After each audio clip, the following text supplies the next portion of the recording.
nessa armadilha de querer ficar produzindo, ou sei lá, hortaliças muito tempo numa mesma área e nunca anda na sucessão, e a sucessão vai para a floresta, né? E aí uma área de floresta tem uma área sombreada que não vai mais ter hortaliça, mas tudo bem, né? Mas não é tudo bem, porque a irrigação está ali naquela área, enfim, a gente acaba que entra numas armadilhas, como eu estou dizendo. Então, se a gente tiver essa, pelo menos essa, não sei qual é a palavra, não sei se é uma, sei lá, humildade, ou de ver, assim, tentar entender, mesmo sabendo que eu não vou ser nunca entrópica, sabe? Mas a gente está na busca, eu acho que é válido, assim, é um pouco isso que eu estou pensando, né, agora. Eu acho que vai muito com descolonizar nosso pensamento. Até quando você fala de paisagem, a descrição dele está basado nessas paisagens europeias que foram devastado tudo e fizeram um jardim bem bonitinho, com muita irrigação e com muitas flores que não servem para nada.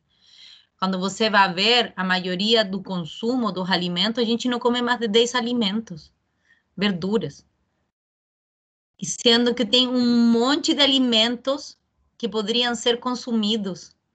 E que é o que acontece na floresta? Você consegue um monte de comida que são plantas tradicionais, que a gente nem conhece a maioria. Mas as hortaliças europeias, todas elas, além que não estão feitas para os solos que a gente tem, necessitam um monte de insumos. Além de um monte de insumos, são sempre vítimas de pragas. Por quê? Porque elas não estão adequadas não foram feitas no centro de origem. Este não é seu centro de origem. Então, elas ficam cheias de pulgão, cheias de doença, cheias de fungo. E aí você tem uma luta constante para conseguir produzir um alimento que vem da Europa e que a gente quer, insiste em produzir aqui. Com a pegada hídrica altíssima, né? Isso. Aí, então, eu acho que tudo vai em descolonizar nosso pensamento. A gente foi colonizado há 500 anos atrás e sigue com esse negócio na cabeça que o que vem da Europa é melhor. Sendo que aqui a gente tem um monte de coisas maravilhosas e não consegue tomar valor para isso. E eu acho que um dos grandes desafios, e aí minhas reflexões agora, é essa questão cultural, porque o hábito alimentar é muito arraigado, né, nessa coisa da infância e do afeto, e aí você mudar isso não é fácil. E para ser sustentável, eu penso que assim um hábito alimentar mais voltado para plantas perenes, sabe? Então, se a gente tivesse se alimentando mais de castanhas, mais de raízes, mais de frutas. Então, a jaca verde, a banana verde, que é fonte de amido, bem assim, energético e assim, em termos de volume, né? Ou a própria mandioca, o inhame, o cará do ar, que é a batatinha da agrofloresta. Não, mas as pessoas querem a batata inglesa, né? Querem a beterraba, a cenoura, enfim, a alface na época da chuva, mela tudo, enfim, a taioba, que é muito mais nutritivo, não, mas querem couve, aí a couve dá pulgão. Então, tem todo esse aspecto relacionado ao hábito alimentar, que não sei os estudantes estão ouvindo aí, né, e se conhecem essas plantas que eu estou falando ou não, se tem o hábito de comer ou não, mas as escolhas do que a gente coloca no prato reflete lá no sistema de produção, como é feito esse sistema de produção, em que isso vai refletir, né, em termos de energia, de insumos, de trabalho e tudo. E aí eu comecei a me sentir um pouco escrava, sabe, do meu próprio sistema agroalimentar para produzir para a CSA, porque, claro, os coagricultores querem uma cesta com diversidade e de alimentos que eles têm o hábito de consumir, né, que são muitas hortaliças europeias. Então, veja que é uma sinuca de bico, que a gente fala, é um desafio para a gente. E legal trazer as punks, né, as plantas alimentícias não convencionais, para adentrar nesse universo gastronômico dentro da CSA. Então, as pessoas começarem a conhecer, trocar receitas. Algumas pessoas já falam, coração de bananeira, como eu gosto, vai ter, não vai ter, né? Aprendi a cozinhar, outras coisas. Então, mas quem está aberto, né? Qual é a pessoa que tem o perfil para participar de uma CSA com essa abertura de experimentar coisas novas, cozinhar coisas que dá trabalho, cozinhar, vai pegar uma jaca verde, vai botar para cozinhar, vai preparar uma moqueca, vai preparar uma coxinha de jaca, um pastel, uma torta, seja o que for. Mas, por outro lado, é a criatividade humana. Eu acho que eu me sinto mais humana quando a gente participa da criação, assim, de inventar coisas, experimentar coisas. Acho isso muito saudável, bem legal. Mas é isso, acho que é um desafio, porque é uma questão cultural, assim. E se a gente começar desde criança, inclusive fornecer nas escolas, né? Essa cozinha mais experimental, sabe? Experimentar novos sabores e trocar, eu acho isso muito rico. E acho que a gente precisa avançar mais nisso. Aí, Sanete, eu queria falar só uma coisa. Ontem vi uma publicação de uma ginecóloga especialista em sexualidade que falava: se você nunca assume que tem um relacionamento amoroso que faliu, que você ficou apaixonado e não deu certo para seu filho vai viver nessa mentira de que sempre dá certo, né? Então, eu vou falar a minha verdade. Eu nasci no Chile, onde você come pão de manhã, no almoço, na hora da tarde e na janta. Então, por exemplo, eu tento colocar muita planta alimentícia no convencional, mas é uma coisa que vem com essa coisa cultural, de lembrar da minha família, de lembrar do meu lugar de origem, que eu preciso comprar farinha e fazer meu pão. Já não como pão de padaria, como pão com fermentação natural e feito aqui em casa por mim e por meus filhos. Mas é uma coisa que eu como, que eu sei que eu deveria diminuir, mas estou na tentativa. Já não como 4 vezes por dia e como só 2, de manhã e de tarde. Mas era só isso, porque eu queria deixar clara que essa imagem é de uma luta constante, de quando você vai sendo consciente das coisas que você precisa mudar. Não precisa ser uma pessoa radical e ficar enraigada a uma postura. Por exemplo, a gente foi 15 anos vegetariano, eu e Marcos, meu marido, 22. Aí, há 2 anos atrás, nossa filha, Ananda, pediu para comer carne. Aí, eu, vegetariana, um tempão, Marcos também, super radical. Eu já trabalhei com indígena, então, quando ia para lá, se tinha, pronto, eu comia. Mas Marcos muito radical. E aí a gente entrou nesse processo de ver até onde nossa rigidez de pensamento pré-formado por nossa vida ia moldar a nossa filha e talvez ia causar uma castração desnecessária. Aí a gente foi a falar com a professora da escolinha. Aí ela falou: nossa, a Nanda está muito reativa com coleguinha que chega falando que comeu churrasco. Aí a Nanda ficava falando: não, isso não está bem, a vaquinha sofre e blá, blá, blá, blá, blá. Aí isso como com 5 anos, foi com 5 anos. E aí, com Marcos, vimos que ela estava entrando num processo que ela mesma traz isso, sei lá, de outra vida ou já dela, que ela tem essa curiosidade. Então a gente falou: não, Ananda, a gente vai ir onde sua Dinda, que come carne, e ela vai fazer um bifinho para você.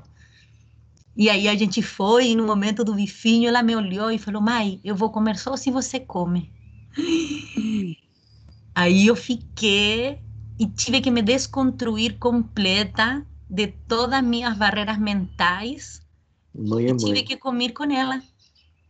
E aí a gente entrou num processo de agora, como comemos carne, oferecer para ela um jeito de comer carne agroecológica cada certo tempo quando ela pede.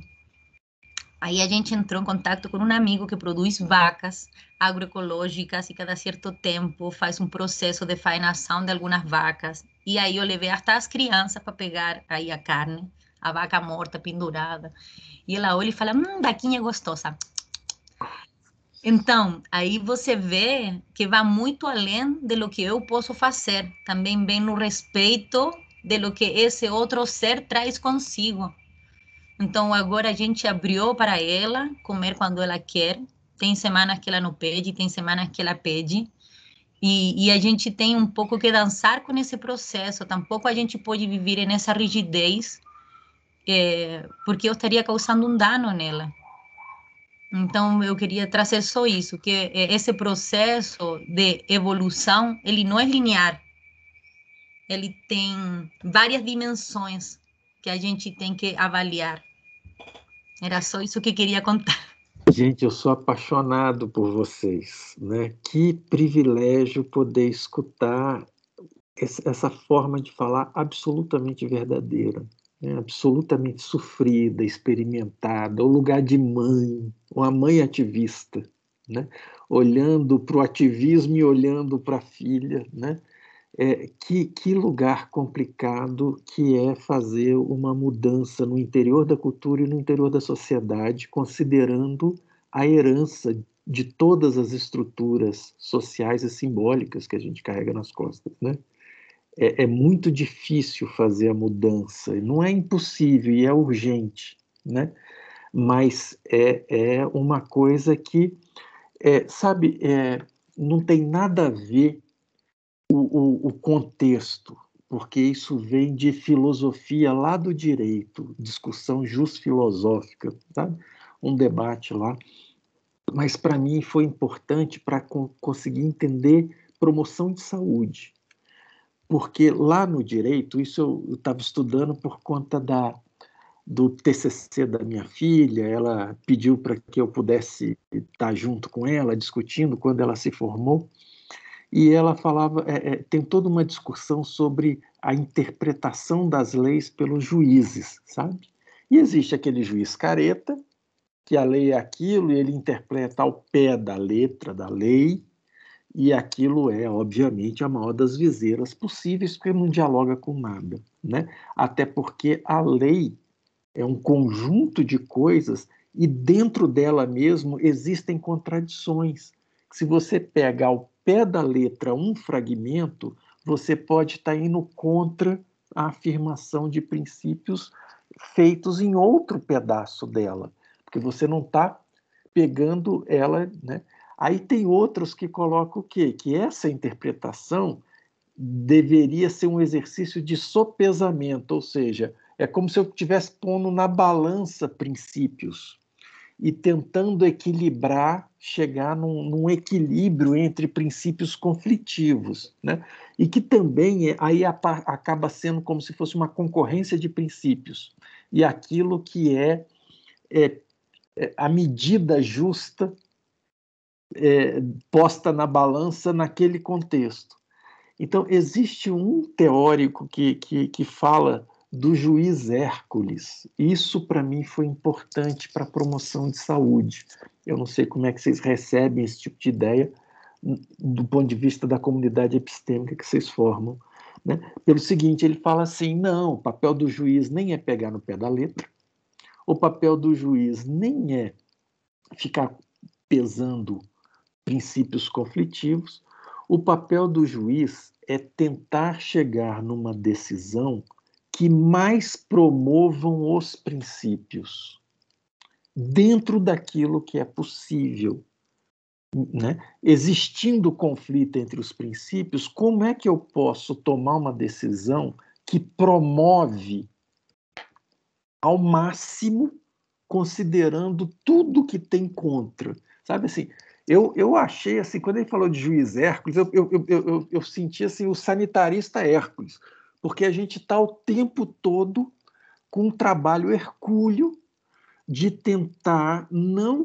criar concorrência, mas buscar arranjos que possibilite, aí vou colocar em linguagem biológica, a máxima expressão fenotípica daquilo que é genotípico, né? Quer dizer, aquilo que a gente acredita tem um potencial de expressão dado pelas circunstâncias. E eu, como sanitarista Hércules, eu estou ali tentando, eu fico imaginando que a agricultura sintrópica, pensando em estratos, se não é conseguir a máxima expressão, né? Também dentro desse contexto das variações, né? Se vocês também não são agricultores Hércules, né?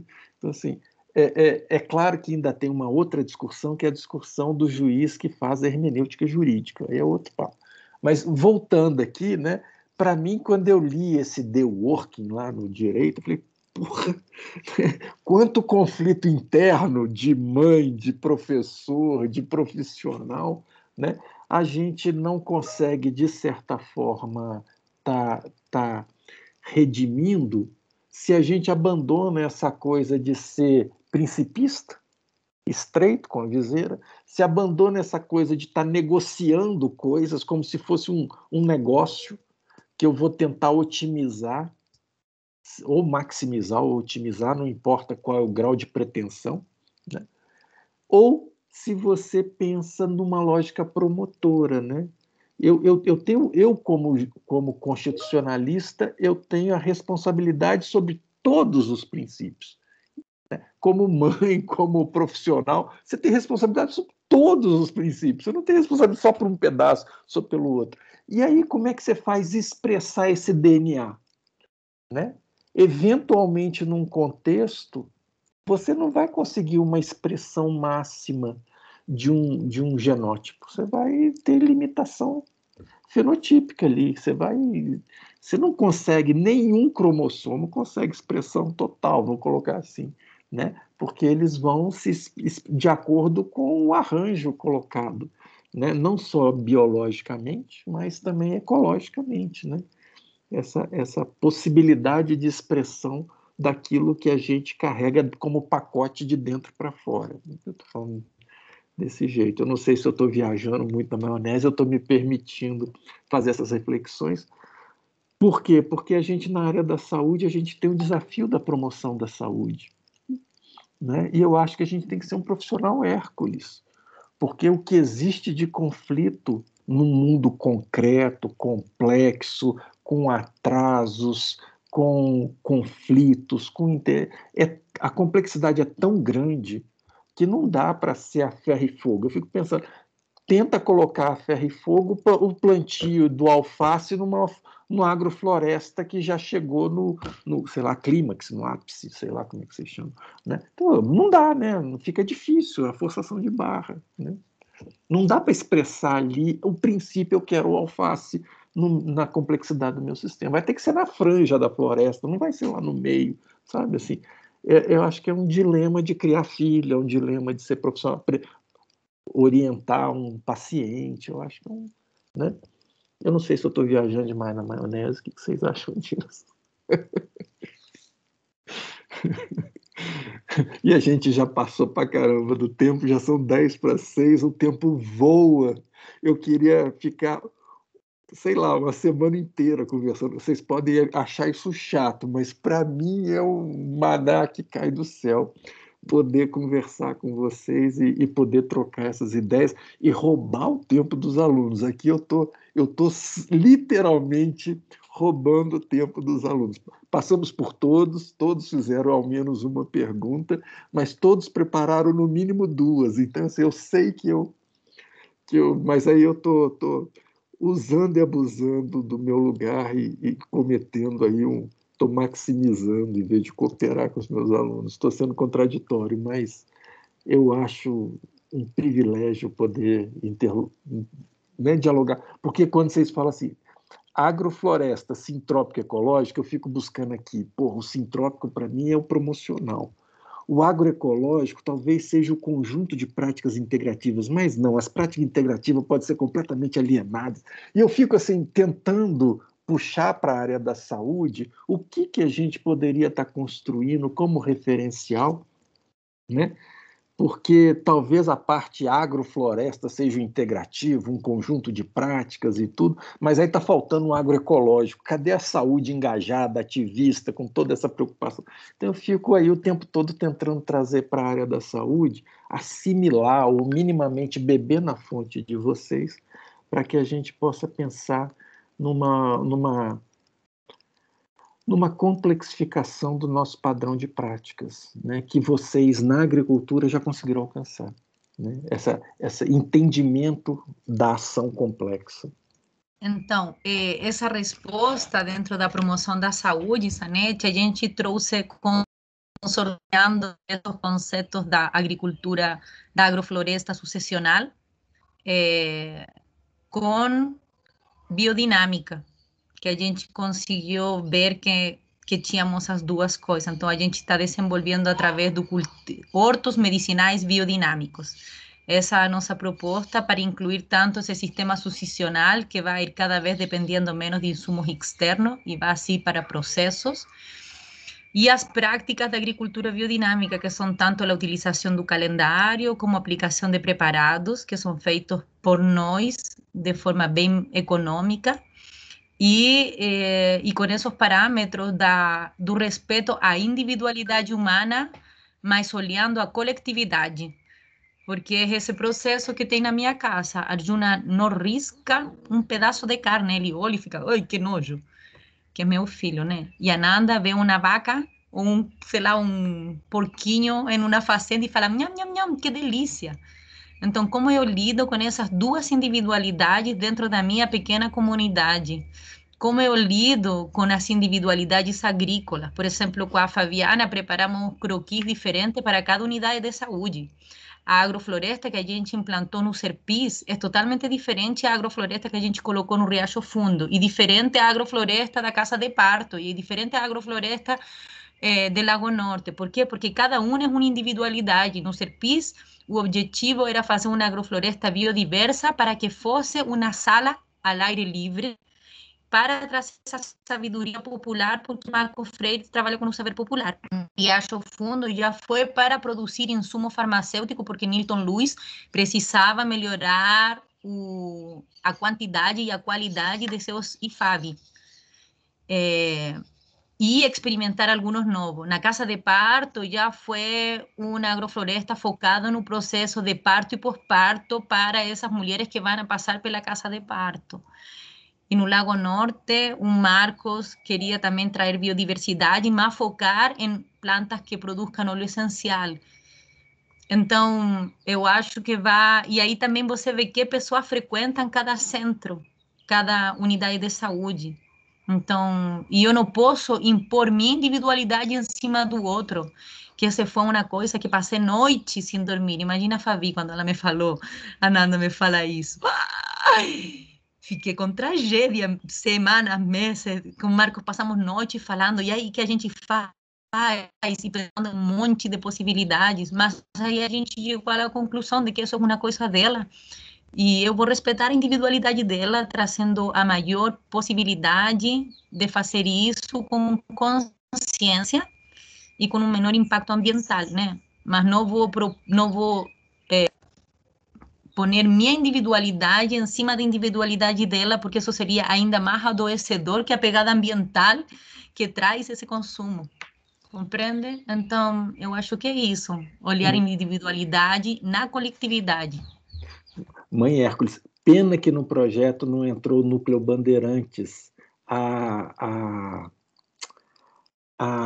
Filó, né? Isso, a moça que fez estágio com Marcos. Ela está implantando um horto medicinal lá na unidade. Nossa, e ela me pediu uma ajuda e eu, sem saber nada, eu não sei a competência de vocês, né? Fiz um croquis lá sem saber de nada, eu não tenho menor não tenho menor competência para isso, não faz isso não. Na hora que vocês olharem, você vai falar, meu Deus, como é que o cara faz uma coisa dessa? Nada, Sério. A gente vai ter boas notícias para o próximo ano, se tudo dar certo. E vamos ter aí. Próximo ano, não. Daqui a um mês eu estou te contando novidades, Sanete, que se tudo dar certo, a gente vai ver florescer muitas agroflorestas lá pelo SUS no DF. Se vocês puderem dar um helpzinho para a Filó, porque eu assim, não, sabe, não tem nada a ver eu estar orientando, porque não foge completamente a minha competência. É isso. Fabi, Ximena, eu não sei se quem é que estava na pergunta, é o Michael, né? Era o Michael? Não, era o Pedro, que ele nem fez a pergunta, né? Fui eu que fiz. Tem alguma consideração, gente, que os alunos querem fazer alguma para a gente já partir para o fechamento, já que a gente já extrapolou bem o nosso teto aqui? Hoje eu fui abusivo com vocês, com os alunos, né? Uma coisa mais linda, né? Mas os alunos, as meninas, cadê? Eu quero ouvir. Desculpa, Zanetti, mas eu vim curiosa para saber como impactou neles essa conversa de cozinha nossa, assim, que é bem prazerosa para mim, pelo menos, né? Vejo que a Zanetti já explicitou também que é bacana, porque é um espaço legal para a gente pensar sobre essas coisas todas E os alunos, assim, ficaram de camarote, assim, assistindo essas loucuras todas. Eu queria ouvir como impactou, o que vocês pararam para pensar, qual é a ideia de vocês sobre isso que a gente conversou aqui. Eu tenho essa vontade, desculpa, mas seria legal.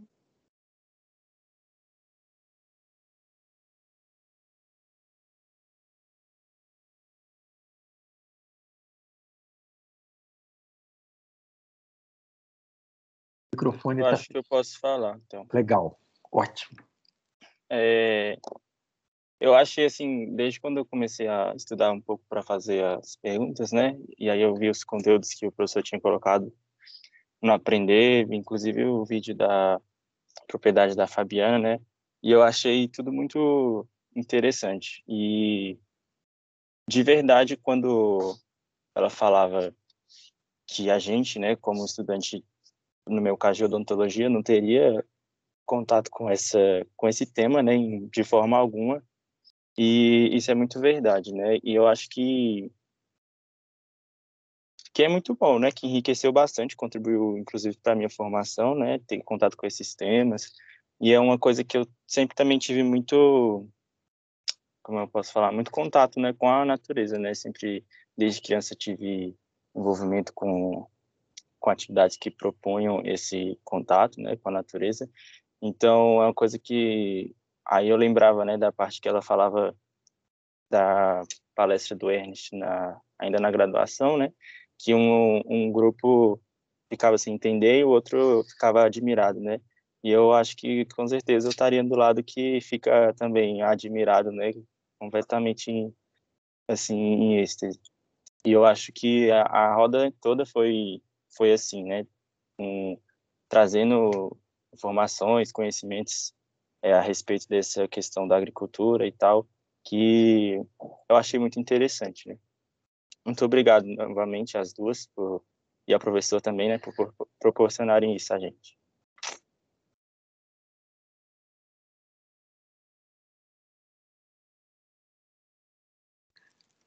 Mais alguém, gente, pode dar um retorno?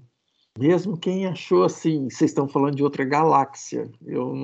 Vocês entraram em velocidade dobra e eu não acompanhei. Tem alguém que queira completar aqui, dar um feedback para a Fabiana e para a Ximena?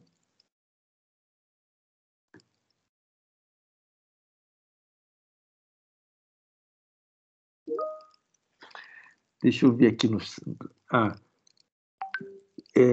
por mim tudo certo, professor Maicon. O Wagner, a rodada nos levou a profundas reflexões. Somos seres dominados por crenças que nos prometem uma felicidade intangível, nos cegam para a consequência dos nossos atos e nos torna indiferentes àquilo que nos faz felizes. Assim abrimos mão de amigos, família, em especial de saúde, em prol de um ideal influenciado pelo sistema que vivemos. Essa é uma outra reflexão do Wagner. Muito, muito forte. Muito forte. Gente, podemos, Fabi? Pode ser? Podemos ir para os finalmente?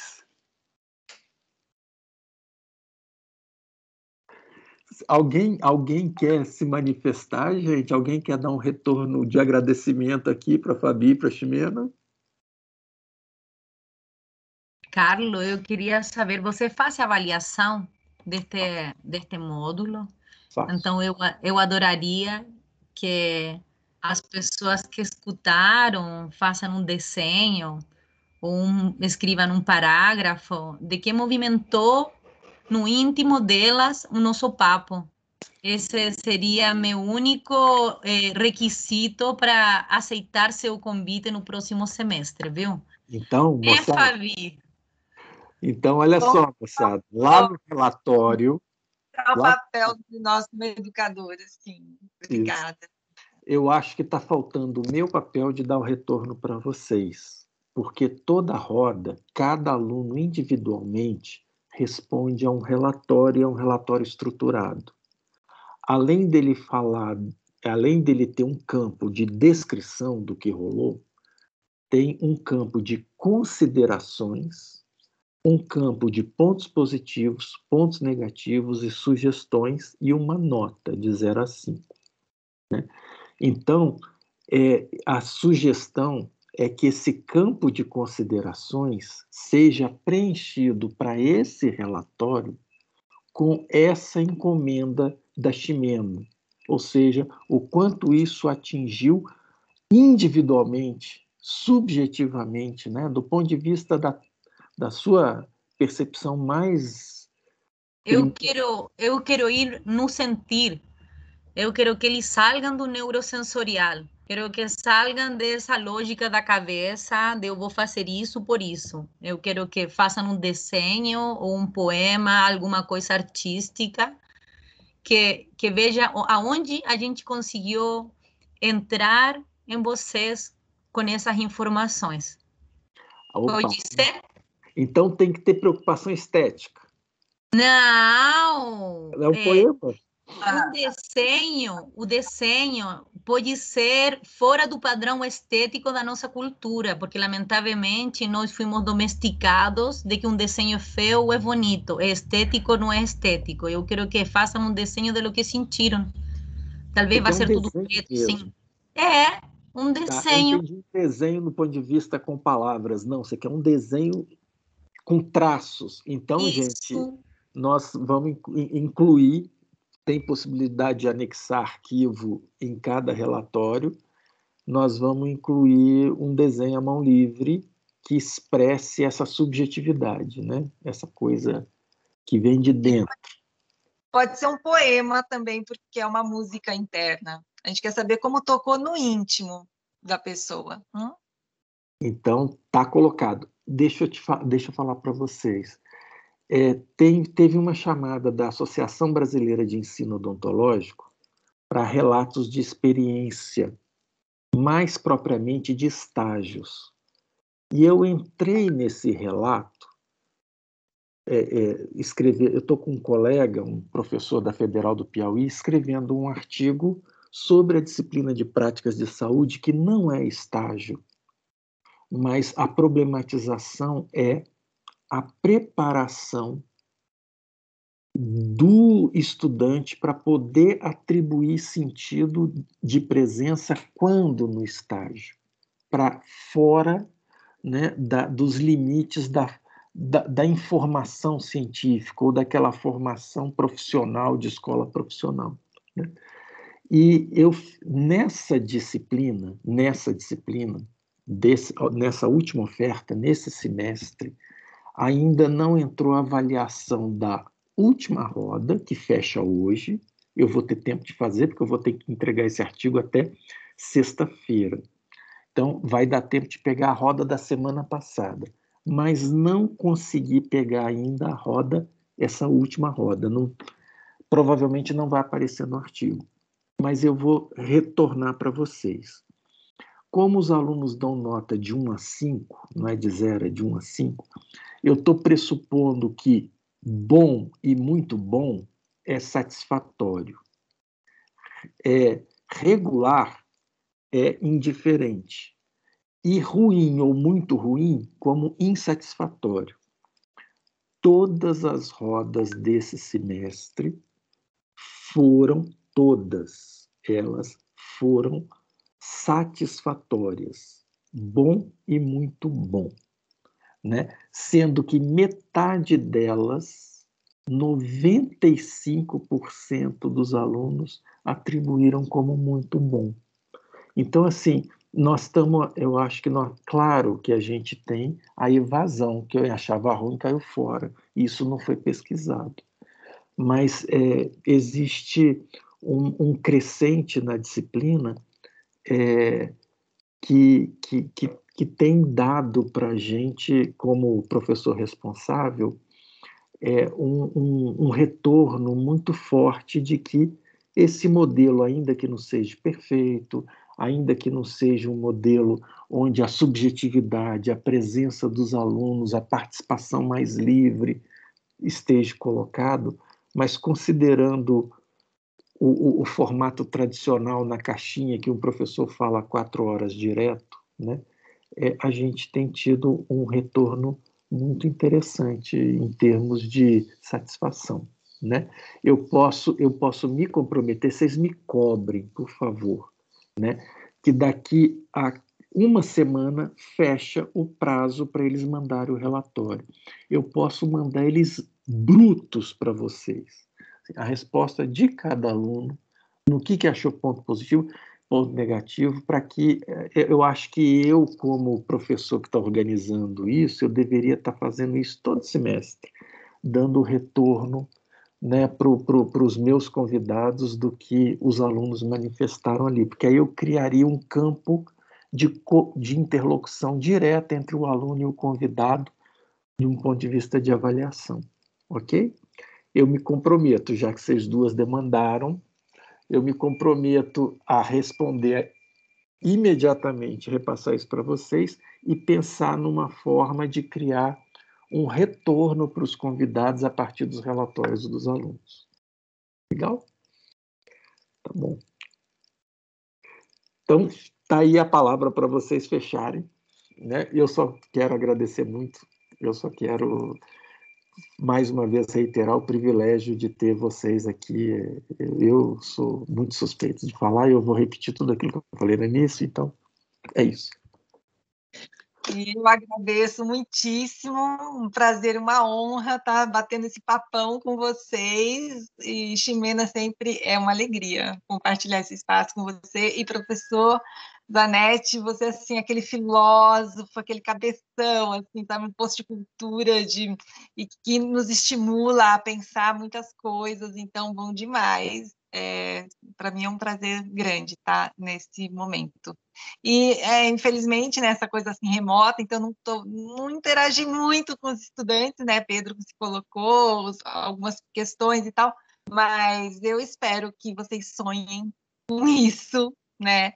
Reflitam mais, assim, enfim, que isso tenha causado uma certa ebulição na mente de vocês, né? E que nós somos mais do que dentistas, farmacêuticos, enfermeiros, ou seja, somos seres humanos vivendo nesse planeta maravilhoso, e que a gente possa fazer da nossa trajetória humana uma aventura maravilhosa e possamos deixar um saldo positivo para o planeta e para a humanidade. Então, esse é um convite. Um abraço a todos, um beijo no coração de vocês. Obrigada. Bom, um prazer estar com vocês dois, sempre uma alegria muito grande. Cada vez que venho bater papo aqui com você, Zanetti, e com a Fabi, eu consigo aproveitar muita coisa para meu processo intelectual, então eu consegui anotar várias coisas. Eu que agradeço, né? Foi um processo muito educativo para mim, espero que tenha sido para todos os seres humanos que estão aí atrás da tela. E é isso, eu acho que o chamado é a conectar-nos com nossa humanidade. E é isso, obrigada. Um beijo para vocês. Eu amo vocês, viu? Tchau, tchau, queridos. Gente, a gente fica por aqui. Tchau, Adjuna. Tchau, Amanda. Ananda. Ficou. Tchau, tchau, gente. Vamos encerrando. Espero com essa roda a gente encerra o conjunto das rodas. E aí eu sigo no WhatsApp à disposição para a gente ver a questão da finalização da disciplina. Se for o caso, eu posso marcar para terça-feira que vem, dar esclarecimentos, ver questões de falta, esses problemas todos de finalização da disciplina, né? Espero que tenha sido uma disciplina proveitosa para vocês. Eu roubo muito o papel de aluno de vocês, para mim foi mega proveitosa, né? Espero que vocês tenham tido a chance de aproveitar um tanto bom, né? Quem sabe tanto quanto ou até mais do que eu aproveitei. E é isso, né? É um grande desafio que a gente tem, tentar repensar o nosso lugar, a nossa presença de uma forma mais complexa no mundo, né? a nossa presença integral, como pessoa, como sujeito de ação, como atual estudante, futuro profissional.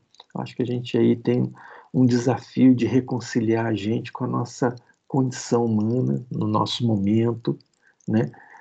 A importância da nossa presença no mundo, e não só como presença de umbigo, mas como essa parte consciente do planeta que é capaz de pensar e, quem sabe, assumir algum tipo de responsabilidade, algum tipo de postura para com o conjunto, né? Então eu quero agradecer demais a paciência de vocês. Tem um timinho que ainda está aqui, nós estamos com 18h20, mega estourando o tempo, né? Adoraria que essa disciplina tivesse uma Práticas de Saúde 2 que tomasse como partido essa última aula para que a gente pudesse estar em outra galáxia mesmo, mas não, a gente não conseguiu, a gente ainda não conseguiu formatar uma disciplina com essa natureza. Talvez ela fosse mais adequada numa pós-graduação. E eu quero agradecer demais a presença de vocês, o esforço de vocês em preparar essas perguntas, né? Em colocar as questões para os convidados. É uma coisa rica que faz essa disciplina ser renovada. A cada ciclo, ela é cíclica, né? Ela é viva.